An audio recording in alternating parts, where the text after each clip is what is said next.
Okay, so as you can read on her sign, she is the computer. Her name is Shivani and she's the computer. So I have this box here. All right, let's imagine this box is our variable. So I'm going to give it to her so she can store it in her memory since she's the computer.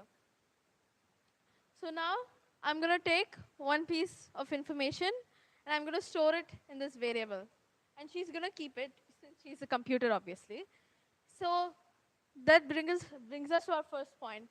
A variable is a place where we can store information in a computer program. So yeah, we can store information, and if I want to swap it, if I take this back and if I want to change it with this, I can gladly do so because whenever we need the information, we can get it back. All right? And I can also change the values stored like this. I'm taking the green one and putting the red one instead. And I can also get it back as well. So if I don't want the variable to have this information, I can take it back. And now brings us to our last point. A variable has a name.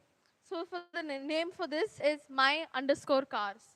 Has a name and it has a value. That's it. Thank you.